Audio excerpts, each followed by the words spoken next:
todos bienvenidos a Las Dos Orillas. En este 2026 queremos arrancar este podcast haciendo un análisis como visionario, ¿no? De qué va a ser este 2026, ¿no? Un poco preguntarnos qué está en juego en este año que empieza, sobre todo mirando que hay algunos países que han elegido el camino del autoritarismo como escenario político para desarrollar la vida social que tienen que enfrentar en este año y otros que están con la democracia esta que es muy perfectible, pero que es lo que muchos han elegido como ese camino para generar una sociedad de bienestar, una sociedad sana en la que todos tengan espacio. Por eso vamos a estar conversando hoy aquí en Las Dos Orillas con Manuel Burón, historiador de aquí, de España, con el opositor exiliado Julio Borges y con Douglas Castro, dirigente opositor exiliado también.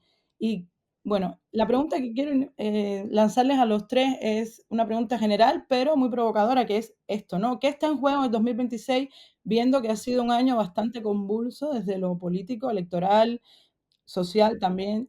Y, y bueno, con esa pregunta, a ver quién se anima a iniciar esta conversación hoy.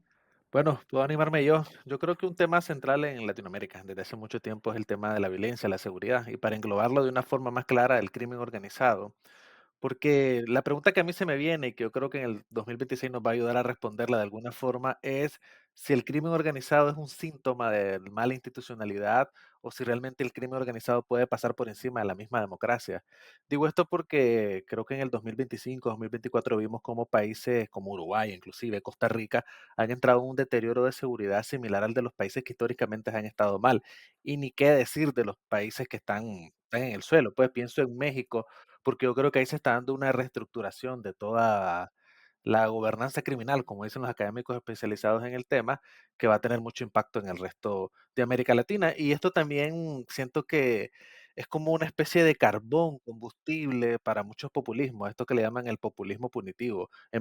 Por ejemplo, en Colombia, yo veo que candidatos como Abelardo del Espriella u otros, el centro de su propuesta es la seguridad y una política de seguridad de esa línea que yo creo que de una u otra forma tensa a la democracia y a las instituciones. Vimos recientemente, pues, el caso de la campaña de Kass, uno de sus grandes éxitos fue ese, precisamente, de que claramente ofrecía una política de seguridad frente a un partido comunista con Jara de Frente Amplio del gobierno de Boric, que era totalmente incompetente en esa línea. Entonces yo creo que el 2026 ese va a ser un tema todavía más en boga, pero como lo digo, no sé si es como que la democracia permite que haya más inseguridad o más crimen organizado, o si es realmente el crimen organizado el que destruye la democracia, o si hay una especie de que los dos influyen el uno al otro. Pero creo que 2026 va a ser clave en eso y mucho ojo en lo que está pasando en México. Honestamente, yo sí creo que va a ser un año que va a ser importante. Obviamente, uno todos los años, pero este año tiene bastantes cosas que podemos analizar y vamos a tener muchísimos temas para las dos orillas. Yo comenzaría por el tema político, en el sentido que este año va a tener elecciones importantes. Hay una elección en pocos días que va a ser la de Costa Rica. Costa Rica es un país que hay que ponerle el ojo porque ha ido cambiando. Su presidente ahorita está como muy cercano a lo que es el estilo de Bukele.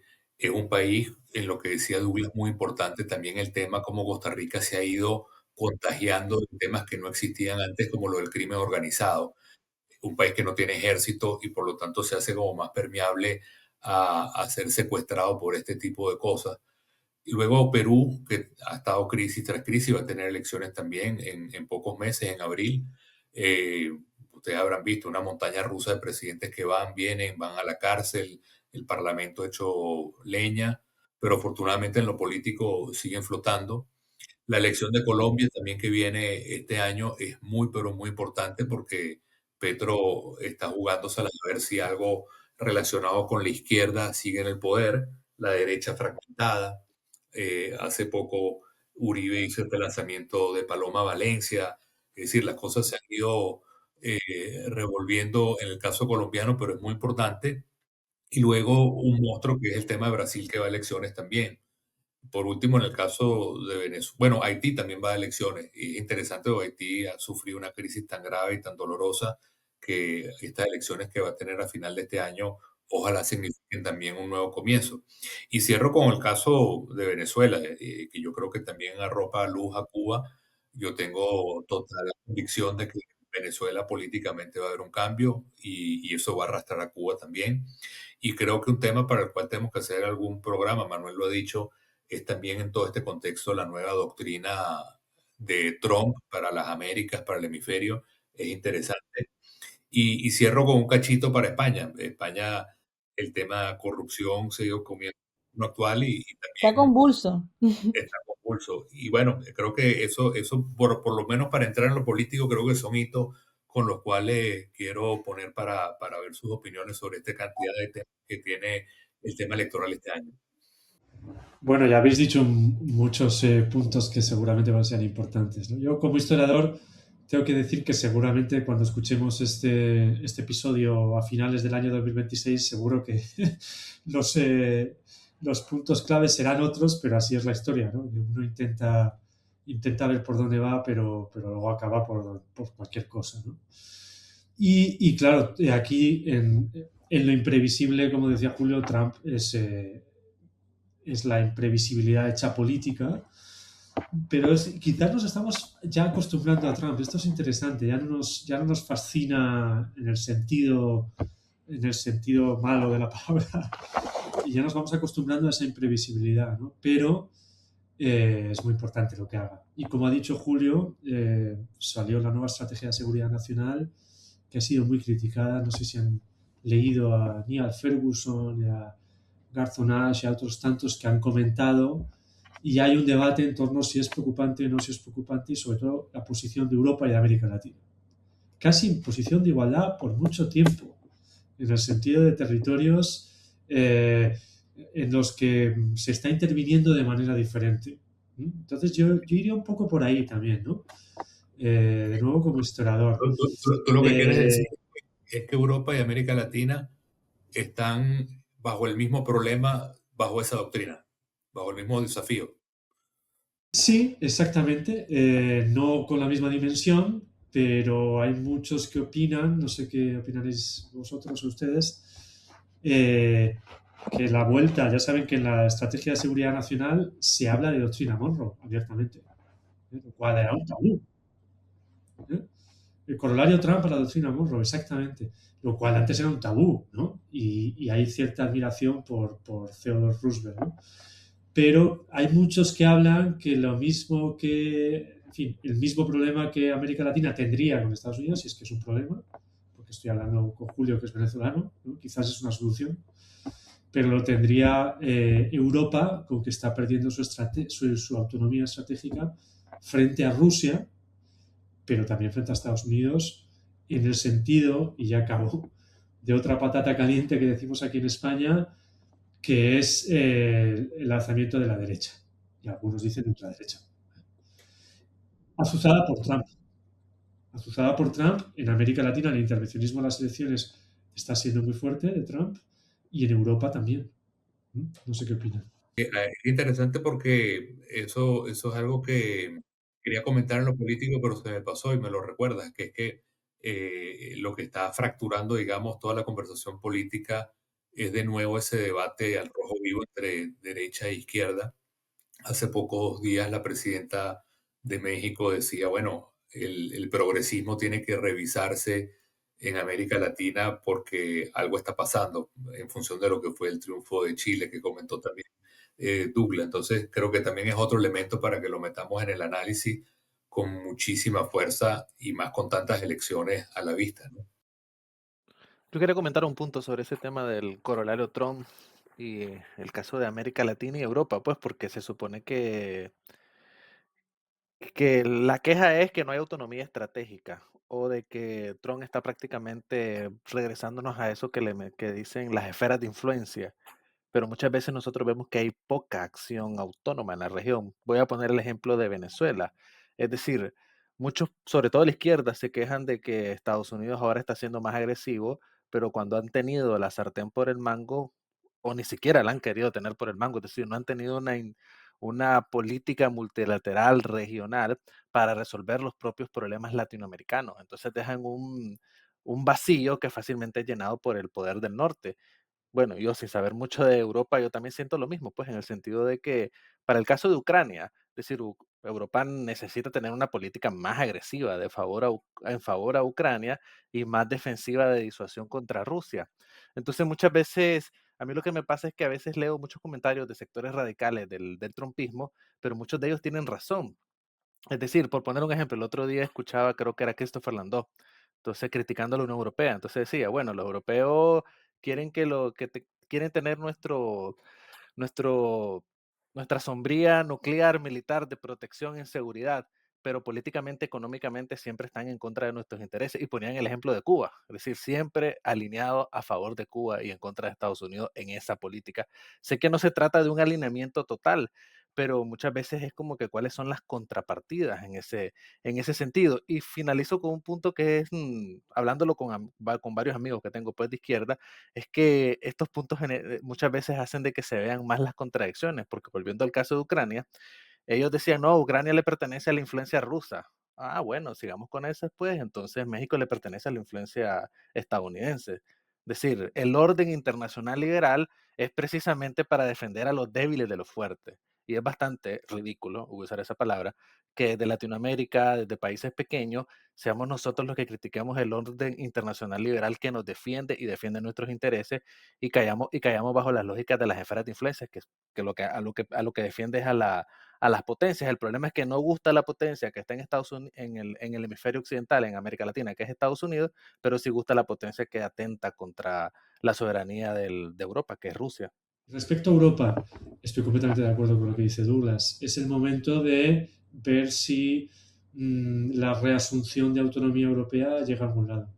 Y en eso pongo sobre la mesa otra clave del 2026, Mercosur, tratado con Mercosur, Europa, América Latina. Va a ser crucial.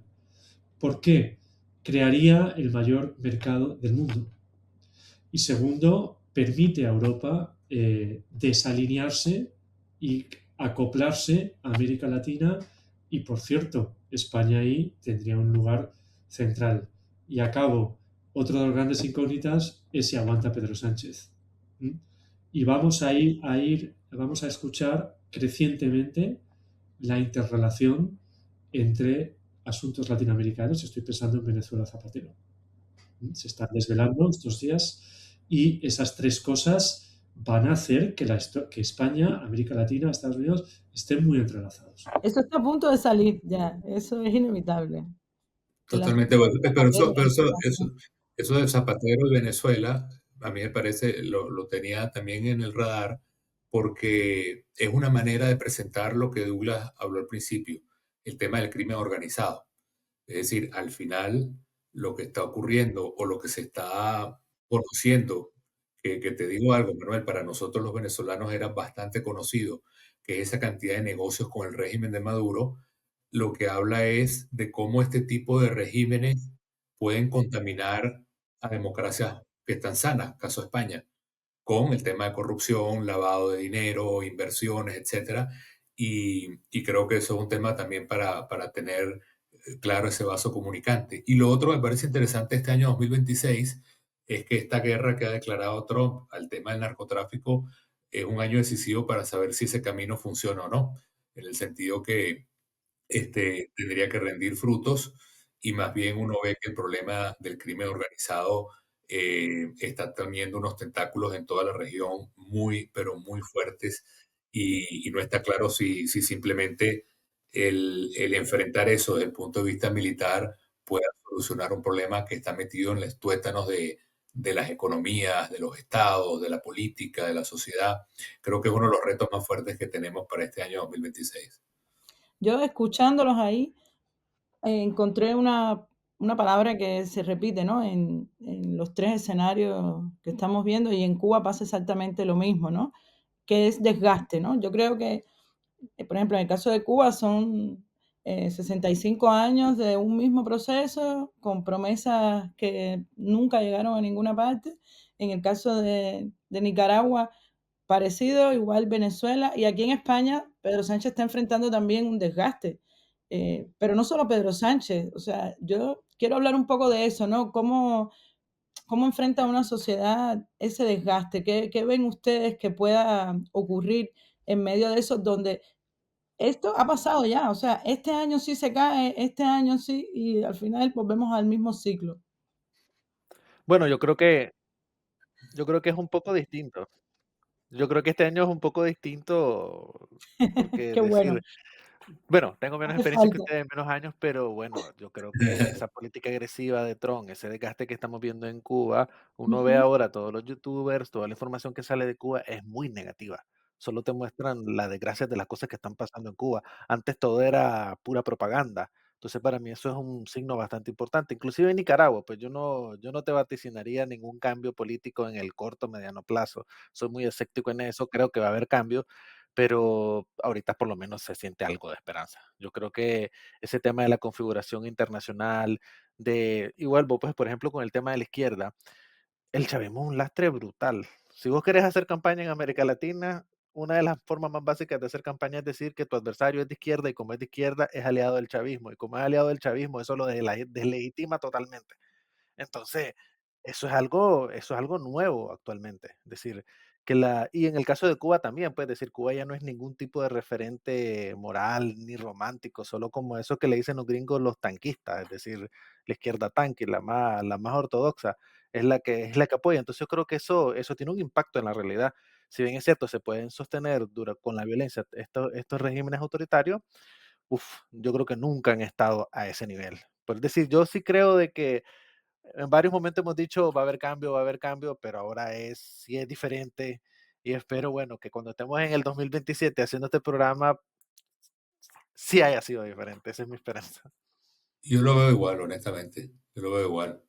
Y añadiría algo. Creo que la situación de cambio en Cuba y Venezuela, gracias a Dios para nosotros, es mucho más cercana que la que pueda tener Nicaragua, que decía Douglas.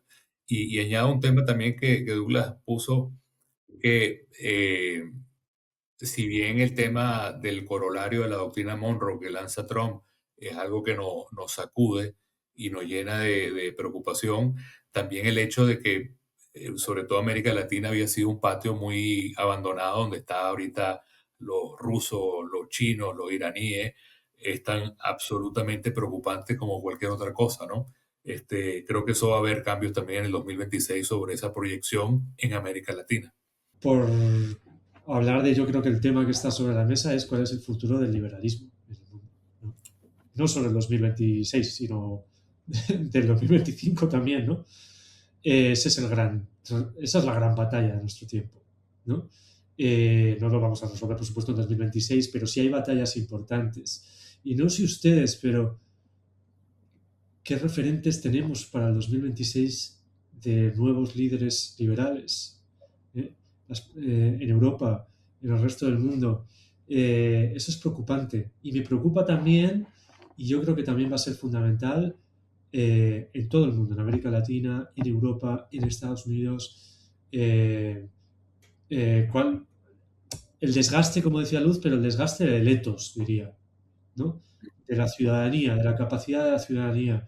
Es decir, cuánto estamos dispuestos a tragar con el avance del iliberalismo a izquierda y a derecha, ¿no? Yo creo que esa es una batalla que, ¿cuál va a ser la respuesta? ¿No? O sea, ¿cuál va a ser nuestra respuesta? Pero ahí habría que preguntarse un poco también qué está pasando, ¿sabes por qué? Porque cuando vamos en contra de una dictadura, por ejemplo, es muy fácil movilizar, a las personas en el activismo, porque estamos hablando de una persona que usurpó el poder, pero estas, fuerzas liberales llegan al poder por las urnas. Entonces, muchas veces podemos criticarle cosas de su agenda a todas estas figuras, pero cuando, vas a la pregunta, ¿es legítimo el poder que ocupan? La respuesta es sí, porque han llegado ahí a través de las urnas. Eh, ¿cómo tragar esto, no? Desde el punto de vista político y también social. Yo, en lo personal, me debato mucho sobre, eh, bueno, escucho que la gente me está contando que, hay varias alarmas, pero a la misma vez digo, bueno, eso fue lo que ocurrió en las urnas, ese fue el resultado de Lo que pasa, Luz, es que esas cosas que tú mencionas, que yo te entiendo, tienen vida mientras hay popularidad. Pero el problema es que cuando pasa la popularidad, todo el mundo se empieza a mirar la cara y dice, bueno, este hombre o esta mujer se convirtió en un dictador. Y ese es el problema, que es un estilo que ha venido como para quedarse un tiempo y ojalá podamos, por esa misma crisis que dice Manuel, darnos cuenta y superarlo, porque si no la víctima va a ser la democracia en todos los tableros. Y eso es lo que estamos viendo con la aceptación de todo el mundo, porque además también, como decía Douglas, ya no hay espacios multilaterales. Tú ves la crisis que se vive en Venezuela y la OEA, la Organización de Estados Americanos, ni existe, para nada. Y la ONU menos. Entonces, todo queda en manos de personas al final. Eso es algo, es un síntoma de los tiempos muy, pero muy preocupante. Sí, ese punto sobre el tema multilateral y sobre el tema de la crisis de la democracia liberal. Bueno, bueno, yo vuelvo a lo mismo, pues, es decir, los grandes antagonistas de la democracia liberal o incluso de la globalización, porque no hemos hablado de economía, porque para mí Trump y en este 2026 es una cuestión que se va a seguir atizando, porque, por ejemplo, en México, yo veo que ahora los grandes defensores de los tratados de libre comercio, de lo que antes se llamaba el NAFTA y ahora se llama el TEMEC, es la izquierda mexicana, que hizo grandes protestas contra el libre comercio. Entonces ahorita estamos en una especie de reacomodo, porque yo creo que es hasta ahorita que estamos comenzando a apreciar lo fundamental que es la democracia liberal y lo fundamental que es vivir en una sociedad abierta. Hasta ahorita yo creo que lo están apreciando más personas y sobre todo muchas personas de como de izquierdas más autoritarias. Yo creo que eso quizás es el lado positivo que yo le miraría a esta crisis actualmente, porque pasa lo mismo, pues a mí me da risa escuchar a los chavistas hablando de los del multilateralismo, de las organizaciones multilaterales para defenderse de la intervención norteamericana cuando hace 8 o 6 meses estaban cuestionando cualquier instancia internacional. Entonces yo creo que esa revalorización es importante y yo creo que es una herramienta de lucha precisamente para defenderlas, porque antes era difícil defender lo que se daba por sentado. Como ahora no está por sentado, creo que por lo menos puedes decir, bueno, nos estamos asfixiando, hace falta oxígeno y ese oxígeno es la democracia liberal. Sí, bueno, quería poner dos ejemplos de ese momento, que yo creo que es lo que decías tú, Julio, de ese momento en que cuando una democracia liberal puede pasar un non plus ultra, un Rubicon, ¿no? En el que, en fin, yo por ejemplo creo, y esto es una pelota que les lanzo desde aquí, que México lo ha pasado en 2025. Con la reforma judicial, a mí me parece que México ha pasado una barrera y que difícilmente se le puede considerar una democracia. Esto será muy polémico, pero me parece que es un control de la justicia. Y cuidado que esto mismo, porque la justicia es el gran canario en la mina de la democracia, puede pasar en Estados Unidos. 2026 hay una sentencia pendiente del Tribunal Supremo respecto a las tarifas arancelarias que está poniendo Donald Trump a diestro y siniestro, que son poder del Congreso y no del presidente. Y hay artículos, pueden ustedes encontrarlos en las redes, donde afirman que la sentencia del Tribunal Supremo nos va a indicar quizás un Rubicón, que el Tribunal Supremo está completamente controlado por Trump. Y lo mismo sucede en España. Hay una sentencia pendiente que nos va a indicar por aquí sí o por aquí no. Y es la que va a llevar a cabo el Tribunal Constitucional respecto a la sentencia del fiscal general recientemente sacado de su puesto. Si el Tribunal Constitucional enmienda la plana al Supremo, yo creo que podemos decir que esto tiene difícil marcha atrás, igual que en Estados Unidos, igual que digo, en 2025 lo de México tiene difícil marcha atrás, ¿no? Es una de las grandes preguntas. ¿Cuántos países, es un poco lo que decías tú, Luz, vamos a pasar ese Rubicón y podemos seguir hablando de democracias como lo hablábamos a principios del siglo XXI? Y me parece importante agregar que hay un lado humano que tiene que ver con todo esto, que es el tema migratorio. Es decir, el tema migratorio sigue siendo una fuerza que está allí en toda la región. Tiene que ver con las dos orillas porque España sigue siendo, después de Estados Unidos, quizás el lugar de mayor recepción de esta migración. Se calcula que hay más de 20 millones de latinoamericanos que han migrado y eso va a continuar y sigue continuando. Y es curioso porque a pesar de que la región espera este año un crecimiento moderado, pero un crecimiento, dicen que va a estar alrededor del 2% el crecimiento económico. Sin embargo, hay esa sensación de no justicia, de no futuro, de no seguridad, que me parece que se está convirtiendo en un ingrediente más allá de lo económico en el motivo para que mucha gente se marche de su país, ¿no? Por supuesto, el caso de Venezuela clarísimo con este tema, pero quería un poco saber cuáles serían las visiones de ustedes con este tema social y económico para completar el círculo que hemos hecho, ¿no?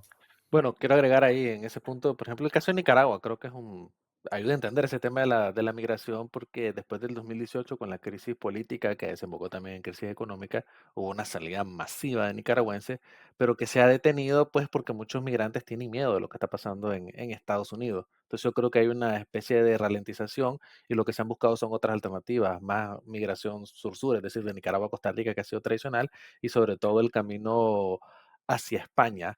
Yo no sé cuánto tiempo va a durar esa ralentización de la migración. Yo esperaría que en el 2026, precisamente, como la gente diga, bueno, hay muchas amenazas en Estados Unidos, pero podemos vivir con esa incertidumbre. Por lo menos no nos vamos a morir de hambre. Es decir, es preferible que nos persiga ICE en Estados Unidos, pero ganar en dólares, poder pagar renta y mandar remesas. Yo creo que ese cálculo está sobre la mesa, que estar, como decimos en Nicaragua, mordiendo el leño en Nicaragua. Pero habría que ver cómo se desarrolla. Yo esperaría que eso vuelva a crecer a su tamaño normal, aunque eso va a tensionar la política migratoria de Trump.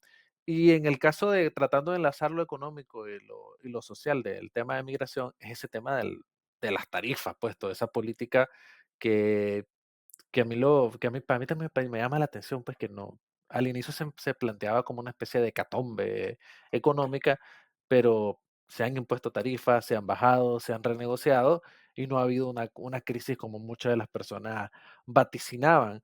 Pero eso claramente está cambiando el panorama latinoamericano y yo creo que lo está cambiando hacia el reconocimiento. Y aquí vamos a hablar de un tema como más, a menos que pase el acuerdo comercial entre el Mercosur y la Unión Europea. Yo creo que Europa no va a querer avanzar en eso y Francia va a poner otra vez el obstáculo. Pero bueno, aparte de eso, yo creo que el reconocimiento económico estamos en el hemisferio occidental, Estados Unidos es el principal mercado. Si bien es cierto, China viene creciendo, hay que asumir de que las relaciones son con China y, perdón, con Estados Unidos. Y creo que hace 2 días, decir, a finales de noviembre, el Financial Times publicó un artículo donde decía de que el mejor ejemplo de eso es el alineamiento casi total que ha tenido México con la política económica de Estados Unidos, tratando de alejar a China. Entonces, yo creo que eso se va a ver en el 2026 con más fuerza todavía. Bueno, qué decirte del caso cubano, ¿no? Desde 2018 la sangría de cubanos ha sido terrible, ha ido en aumento. Tenemos ya el pico migratorio más grande que ha sufrido Cuba. Y lo interesante aquí es eso que decía Douglas, que ha pasado exactamente lo mismo al cerrar Estados Unidos. Bueno, lo que ha pasado es que se han fortalecido otras rutas, por ejemplo, cubanos que van a vivir a Uruguay, se quedan en México, y las rutas que hacen por Rusia también para llegar a España, porque recordemos que los cubanos no necesitan visa para viajar a Rusia, y entonces se inventan unos caminos gélidos en los que atraviesan, lugares con temperaturas que bueno, los cubanos no estamos acostumbrados. Si algo va a decantar las elecciones del 2026, creo yo, ya no solo el drama o no de la migración, pero también la utilización política de la migración. Si algo va a condicionar las elecciones en 2026, como las ha condicionado recientemente Chile, es la utilización política de la migración. Simplemente decir eso. Bueno, yo he visto que la oposición democrática siempre está en jaque a la hora de jugar su papel, ¿no? Y a mí me gustaría que ustedes pudieran identificar qué errores no deberían repetirse en esta lucha, ¿no? Para que la oposición democrática pueda hacer ese empujón que se necesita para conservar la democracia o para tumbar una dictadura.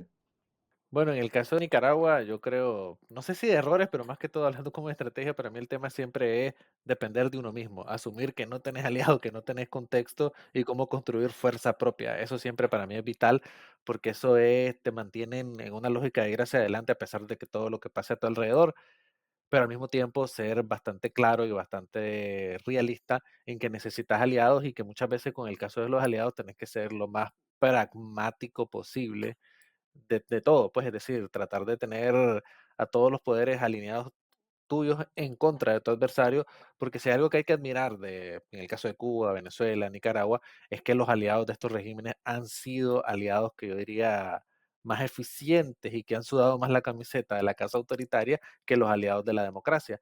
Entonces, para mí es como tratar de tener ese punto de autonomía, tener tu propia estrategia, tu propia fuerza y ser más estratégico con el tema de del tema de los aliados y ser muy pragmático, porque a mí me gustó mucho algo que dijo en el discurso del premio Nobel a María Corina, el que lo dijo el noruego, que dijo que era muy cómodo para muchas personas criticar a las oposiciones a regímenes autoritarios y querer que tengan una lucha casi perfecta, como que si fuera de ángeles.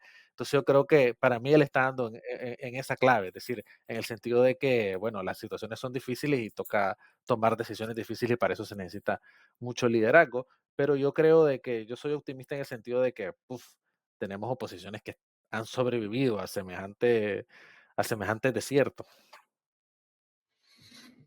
No, yo honestamente, para ser muy breve, te digo que firmo lo que ha dicho Douglas. Es decir, en esta lucha uno tiene que actuar como si nadie te acompañara, pero al mismo tiempo actuar construyendo un tratado de límites con muchos aliados y ser de alguna manera pragmático en eso para lograr cambios en nuestros países.